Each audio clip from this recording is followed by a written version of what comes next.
जी आमे 39 number ward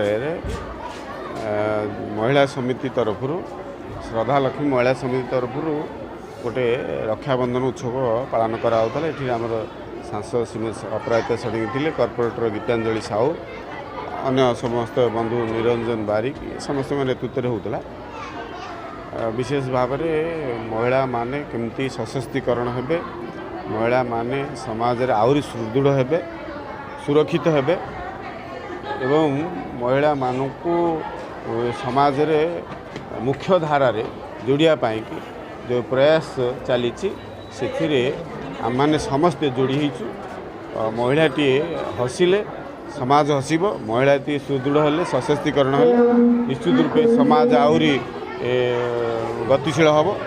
ये भावना रे महिला समिति श्रद्धा लक्ष्मी महिला समिति तरफ अभिनव उपाय महिला मानक एकत्रीकरण करके ये रक्षाबंधन उत्सव पालन होता।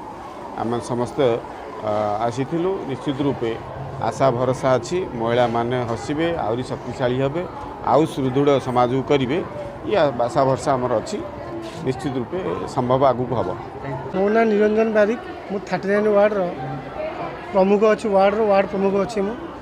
आज आम जो श्रद्धा लक्ष्मी महिला समिति तरफ राखी पूर्णमी पालन करा से अवसर से मैंने किसी सांगसाथी मानू डाकिकी सांगसाथी मान डाकी शाढ़ी बंटन भी करमर मध्य विधायक प्रार्थी बीजेपी जगन्नाथ प्रधान आम आदरणीय माननीय सांसद अपराजिता षडंगी प्रमुख उपस्थित थे। आज राखी पूर्णिमार द्वितीय दिन में समस्त मोर मीडिया भाई मानक बहुत बहुत अभिनंदन जनाऊँगी।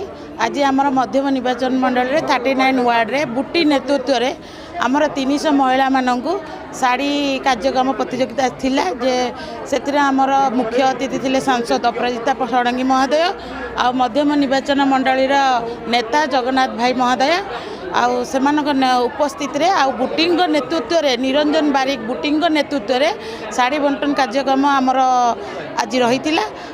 जेहेतु राखी पूर्णिमा अच्छी निज निज भितर सांसदों सांगे राखी पिंधार किसी मुहूर्त भी आम बितेलु, खुशी भी लगिला।